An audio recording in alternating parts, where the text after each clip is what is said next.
Ready 1 2 3 start. ಮಾನ್ಯ ಅಧ್ಯಕ್ಷರೇ, ಮಾನ್ಯ ಆರ್ಥಿಕ ಸಚಿವರು ಮಂಡಿಸಿರುವ ಆಯವ್ಯಯದಲ್ಲಿ ಕೆಲವು ಭರವಸೆ ಮೂಡಿಸುವ ಕಾರ್ಯಕ್ರಮಗಳನ್ನು ಅಳವಡಿಸಿದ್ದಾರೆ.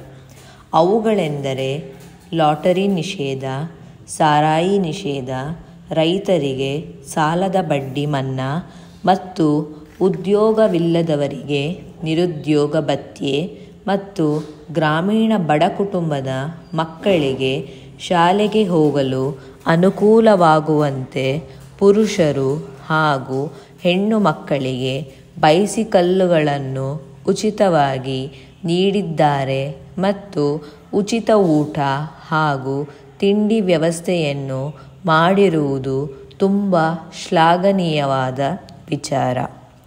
ಇವುಗಳಲ್ಲಿ ಮೊದಲನೆಯದಾಗಿ ಲಾಟರಿ ನಿಷೇಧ ಮಾಡಿರುವುದರಿಂದ ಕೂಲಿ ಕಾರ್ಮಿಕರು ಹಾಗೂ ಬಡ ಉದ್ಯೋಗಿಗಳು ಇದರಿಂದ ಪ್ರತಿನಿತ್ಯ ಕಳೆದುಕೊಳ್ಳುತ್ತಿದ್ದ ಸ್ವಯಾರ್ಜಿತ ಹಣವು ಸರಿಯಾದ ರೀತಿಯಲ್ಲಿ ಉಪಯೋಗಿಸಲು ಸಹಕರಿಸಿದ್ದಾರೆ. ಆದರೂ ಇದರ ಬಗ್ಗೆ ಕೆಲವು ಮಾಲೀಕರುಗಳು ಮತ್ತು ಕರ್ನಾಟಕದಲ್ಲಿ ಲಾಟರಿ ಪ್ರಾರಂಭಿಸಲು ನ್ಯಾಯಾಲಯದ ಮೆಟ್ಟಿಲು ಹತ್ತಿರುವುದು ನಾಚಿಕೆಗೇಡಿನ ಪರಿಸ್ಥಿತಿಯನ್ನುಂಟು ಮಾಡಿದೆ. ಆದರೆ ಈ ವಿಚಾರದಲ್ಲಿ ಸರ್ಕಾರ ಹಿಂದೆ ಸರಿಯುವುದಿಲ್ಲ ಎಂಬುದನ್ನು ಮಾನ್ಯ ಮುಖ್ಯಮಂತ್ರಿಗಳು ಹಾಗೂ ಆರ್ಥಿಕ ಸಚಿವರು ಮತ್ತು ಲಾಟರಿ ಸಚಿವರುಗಳು ಸ್ಪಷ್ಟಪಡಿಸಿದ್ದಾರೆ. ಇನ್ನು ಸಾರಾಯಿ ನಿಷೇಧ ಮಾಡಿರುವುದರಿಂದ ರೈತರು ಮತ್ತು ದಿನಗೂಲಿ ನೌಕರರುಗಳು ತಾವು ಸಂಪಾದಿಸಿದ ಹಣವನ್ನು ಅವರುಗಳ ಕುಟುಂಬದ ಪ್ರತಿಯಾಗಿ ಉಪಯೋಗಿಸಲು ಅನುಕೂಲವಾಗಿದೆ ಮತ್ತು ಅವರುಗಳ ಆರೋಗ್ಯವು ಸುಧಾರಿಸುವಲ್ಲಿ ಸಹಕಾರಿಯಾಗಿದೆ ಎಂಬ ಅಂಶವನ್ನು ಮರೆಯುವಂತಿಲ್ಲ. ಇನ್ನು ರೈತರ ಸಾಲದ ಬಗ್ಗೆ ಬಡ್ಡಿ ಮನ್ನಾ ಮಾಡುವುದಾಗಿ ಸರ್ಕಾರ ಘೋಷಿಸಿರುವುದನ್ನು ಮತ್ತು ಮಂತ್ರಿ ಮಹೋದಯರು ಈ ವಿಚಾರದಲ್ಲಿ ಸಾಕಷ್ಟು ಚರ್ಚೆ ಮಾಡಿ ನಂತರ ನಿರ್ಧಾರ ಕೈಗೊಳ್ಳುವುದಾಗಿ ತಿಳಿಸಿದ್ದಾರೆ. ಪ್ರಸ್ತುತ ಶಿಕ್ಷಣದ ಬಗ್ಗೆ ಹೇಳುವುದಾದರೆ ಈಗಿನ ಶಿಕ್ಷಣದಲ್ಲಿ ಲೋಪ ಪದಗಳೇ ಹೆಚ್ಚು. ಆಧುನಿಕ ಚಿಂತನೆ, ನವೀನ ವಿಚಾರಗಳೊಂದಿಗೆ ಪ್ರಾಚೀನ ಮೌಲ್ಯಗಳನ್ನು ವಿದ್ಯಾರ್ಥಿಗಳಿಗೆ ನೀಡುವಲ್ಲಿ ಇಂದಿನ ಶಿಕ್ಷಣ ಪದ್ಧತಿ ಸೋತಿದೆ. ಬೋಧನಾ ಕ್ಷೇತ್ರದ ಹಿರಿಯರು, ಪಾಲಕ ಪೋಷಕರು ಈ ನಿಟ್ಟಿನಲ್ಲಿ ಆಳವಾಗಿ ಯೋಚಿಸಿ ಪರಿಹಾರಗಳನ್ನು ಹುಡುಕಬೇಕು. ಸಂಬಳದ ಗುರುಗಳು ಆತ್ಮನಿಷ್ಠೆ, ಆತ್ಮಸಾಕ್ಷಿಯ ಪಾಠ ಹೇಳಬಲ್ಲರೆ. ಜೀವನದಲ್ಲಿ ಗೆಲ್ಲುವ ಕುದುರೆಗಳನ್ನು ತಯಾರಿಸುವ ತರಬೇತಿ ಸಂಸ್ಥೆಗಳು ಶಿಕ್ಷಣ ಕೇಂದ್ರಗಳೇ.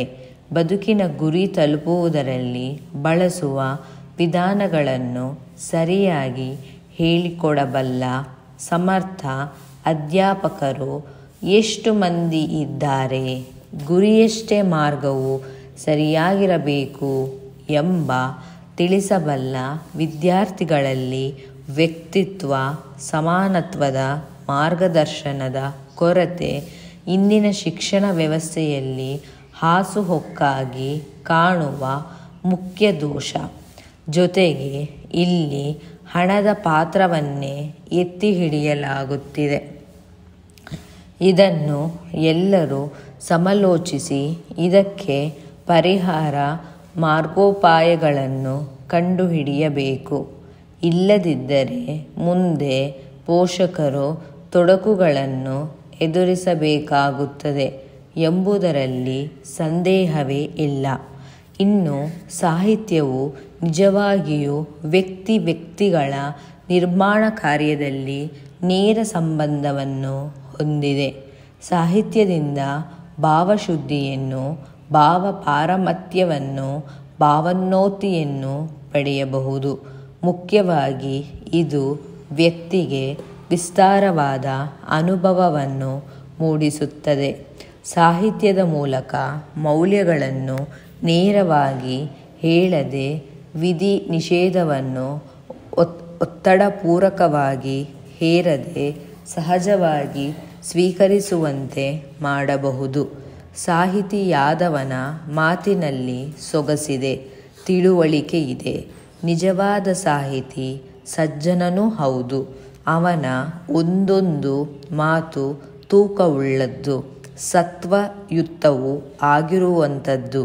ಬೇಂದ್ರೆಯವರ ಮಾತುಗಳು ಇದಕ್ಕೆ ಉತ್ತಮ ನಿದರ್ಶನವಾಗಿದೆ.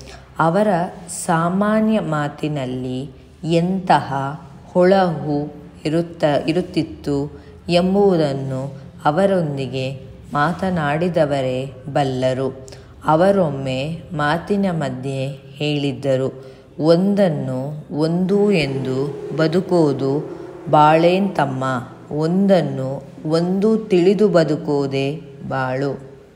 ಇಂತಹ ಸಮನ್ವಯ, ಪರಿಪೂರ್ಣ ದೃಷ್ಟಿಕೋನ ಕೊಡುವುದು ಸಾಹಿತ್ಯವೇ ಆಗಿದೆ. ಆದ್ದರಿಂದ ಸಾಹಿತ್ಯಾಧ್ಯಯನವು ವ್ಯಕ್ತಿ ವಿಕಾಸ, ನಿರ್ಮಾಣ ಮಾರ್ಗದ ಅವಿಭಾಜ್ಯ ಅಂಗವಾಗಿದೆ. ಇನ್ನು ಜೀವನದ ಮೌಲ್ಯಗಳ ಬಗ್ಗೆ ದೃಷ್ಟಿಕೋನ ಬಲವಾದಾಗ ಮಾತ್ರ ಮೌಲ್ಯಗಳ ಸ್ಥಾಪನೆ ಸಾಧ್ಯ.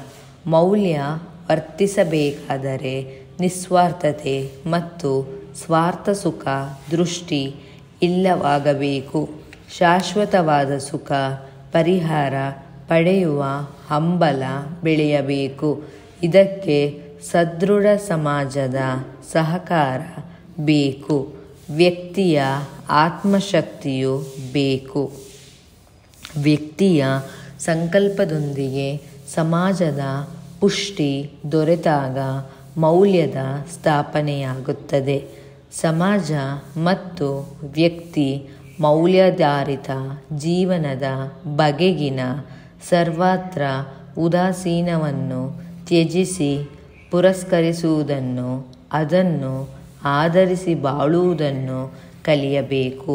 ಒಮ್ಮೊಮ್ಮೆ ಕಹಿಯನ್ನುಂಡು ಪಾಠ ಕಲಿಯಬೇಕು. ಮಹಾತ್ಮರ ಎಚ್ಚರಿಕೆಯನ್ನು ಕಡೆಗಣಿಸಿದರೆ ಕೇಡು ಸಿದ್ಧ. ಸ್ವಾಮೀಜಿಯವರು ಧರ್ಮವೇ ಭಾರತದ ಆತ್ಮ ಎಂದಿದ್ದಾರೆ. ಅದನ್ನು ಕಡೆಗಣಿಸಿ ಬಾಳಲಾಗದು. ಒಂದಲ್ಲ ಒಂದು ದಿನ ಈ ಎಚ್ಚರಿಕೆ ಎಲ್ಲರನ್ನೂ ಉಂಟಾಗೇ ತೀರುತ್ತದೆ. ಆಗ ಮೌಲ್ಯಗಳೆಲ್ಲ ಪುನಃ ಸ್ಥಾಪನೆಗೊಳ್ಳುತ್ತದೆ. ಕೊನೆಯದಾಗಿ ವಿತರಣಾ ಸಮಾನತೆ ಹಾಗೂ ಆಹಾರ ಹಂಚಿಕೆ ನಡುವಿನ ಸಂಬಂಧ ಮಹಿಳಾ ಸಶಕ್ತೀಕರಣಗಳನ್ನು ವಿಕೃತಗೊಳಿಸುತ್ತಿರುವುದರಿಂದ ಹಾಗೂ ಲಿಂಗಾಧಾರಿತ ತಾರತಮ್ಯ ತಗ್ಗಿಸುವುದರಿಂದ ವಿಶ್ವದ ಅನೇಕ ಭಾಗಗಳಲ್ಲಿ ಪರಿವಾರದೊಳಗೆ ಆಹಾರ ವಿತರಣೆಯಲ್ಲಿರುವ ಅಸಮಾನತೆಯನ್ನು ತಗ್ಗಿಸುವುದು ಸಾಧ್ಯ ಎಂಬುದಕ್ಕೆ ಸಾಕಷ್ಟು ಸಾಕ್ಷ್ಯವಿದೆ. ಮಹಿಳಾ ಶಿಕ್ಷಣದ ವಿಸ್ತರಣೆ, ಆಸ್ತಿ ಹಕ್ಕುಗಳ ಹಂಚಿಕೆ ಹಾಗೂ ಮಹಿಳಾ ಉದ್ಯೋಗ ಸಾಧ್ಯತೆ ಇವುಗಳು ಈ ಗುರಿಯನ್ನು ಸಾಧಿಸಲು ಪ್ರಮುಖ ಪಾತ್ರ ವಹಿಸಲಿವೆ. ಆರ್ಥಿಕ ಅವಕಾಶಗಳು ಹಾಗೂ ಆಹಾರ ಹಂಚಿಕೆ ವರ್ಗಗಳು ಪ್ರದೇಶಗಳಿಗೂ ಅನ್ವಯವಾಗುತ್ತದೆ. Doctor BS. ಶೈಲಜಾ, ವಿಜ್ಞಾನ ಬರಹಗಾರ್ತಿ, ಭಾರತೀಯ ಜ್ಯೋತಿರ್ಭೌತ ವಿಜ್ಞಾನ ಮಂದಿರ, ರಾಜಭವನದ ರಸ್ತೆ, ಬೆಂಗಳೂರು. ಇವರು ಭೌತ ವಿಜ್ಞಾನದ ಬಗ್ಗೆ ಮಾತನಾಡುತ್ತಾ ಕಳೆದ 200ಕ್ಕೂ ಹೆಚ್ಚು ವರ್ಷಗಳ ಇತಿಹಾಸವುಳ್ಳ ಭಾರತೀಯ ಜ್ಯೋತಿರ್ಭೌತ ವಿಜ್ಞಾನ ಮಂದಿರ ಇಂದು ಅಂತಾರಾಷ್ಟ್ರೀಯ ಮನ್ನಣೆ ಪಡೆದಿರುವುದು ಸುಸ್ವಾಗತಾರ್ಹವಾದದ್ದು. ಮೊದಲು ಕೊಡೈಕೆನಾಲ್ನಲ್ಲಿ ವೀಕ್ಷಣಾಲಯ ಮಾತ್ರವಾಗಿದ್ದ ಇದು ಈ ಹೊಸ ಹೆಸರಿನಿಂದ 25 ವರ್ಷಗಳ ಹಿಂದೆ ಸ್ವಾಯತ್ತ ಸಂಸ್ಥೆಯಾಯಿತು. ಭೌತಶಾಸ್ತ್ರ, ಖಭೌತಶಾಸ್ತ್ರ ಹಾಗೂ ಖಗೋಳ ವಿಜ್ಞಾನಗಳಲ್ಲಿ ಸಂಶೋಧನೆಯತ್ತ ಗಮನ ಹರಿಸಿದೆ. ಇದು ಅನೇಕ ಹೊಸ ಸಂಶೋಧನೆಗಳಿಂದ ಖ್ಯಾತಿ ಪಡೆಯಿತು. ಬೆಂಗಳೂರಿನಲ್ಲಿ ಮುಖ್ಯ ಕಚೇರಿ ಹಾಗೂ ಕೊಡೈಕೆನಾಲ್ನಲ್ಲಿ ಸೌರ ವೀಕ್ಷಣೆ, ಕಾವಲೂರಿನಲ್ಲಿ ನಕ್ಷತ್ರ ಹಾಗೂ ಗ್ಯಾಲಕ್ಸಿಗಳ ಕುರಿತು ಸಂಶೋಧನೆ, ಗೌರಿಬಿದರೂರಿನಲ್ಲಿ ರೇಡಿಯೋ ತರಂಗಗಳ ಅಧ್ಯಯನ, ಗುರುತ್ವಾಕರ್ಷಣೆಯನ್ನು ಕುರಿತು ನವ್ಯ ಪ್ರಯೋಗವೊಂದಕ್ಕಾಗಿ ಗೌರಿಬಿದರೂರಿನಲ್ಲಿ ವಿಶೇಷ ಪ್ರಯೋಗಾಲಯವು ಸಿದ್ಧವಾಗಿದೆ. ಅಂತಾರಾಷ್ಟ್ರೀಯ ಸಹಕಾರಕ್ಕಾಗಿ ಭಾರತದ ಭೌಗೋಳಿಕ ಸ್ಥಿತಿ ಅತ್ಯಂತ ಮಹತ್ವಪೂರ್ಣವಾಗಿದೆ. ಯಾವುದೇ ಆಕಾಶಕಾಯವನ್ನು ಅಭ್ಯಸಿಸಲು ಅದನ್ನು ನಿರಂತರವಾಗಿ ಗಮನಿಸಬೇಕಾದುದು ಅವಶ್ಯಕ. ಅಮೆರಿಕ ದೇಶದಿಂದ ಗಮನಿಸಲು ಸಾಧ್ಯವಾಗುವಾಗ ಭಾರತದಿಂದ ವೀಕ್ಷಣೆ ಸಾಧ್ಯವಾಗದು. ಆದುದರಿಂದ ಆಕಾಶಕಾಯವೊಂದನ್ನು ಮುಳುಗುವವರೆಗೂ ಅವರು ಗಮನಿಸದಲ್ಲಿ ಆಸ್ಟ್ರೇಲಿಯಾದಿಂದ ವೀಕ್ಷಣೆ ಮುಂದುವರಿಸಬಹುದು.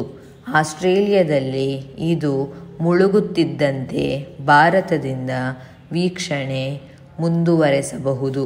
ಈ ದೃಷ್ಟಿಯಿಂದ ಭಾರತದ ವೀಕ್ಷಣಾಲಯಗಳ ಪಾತ್ರ ಬಲು ದೊಡ್ಡದು.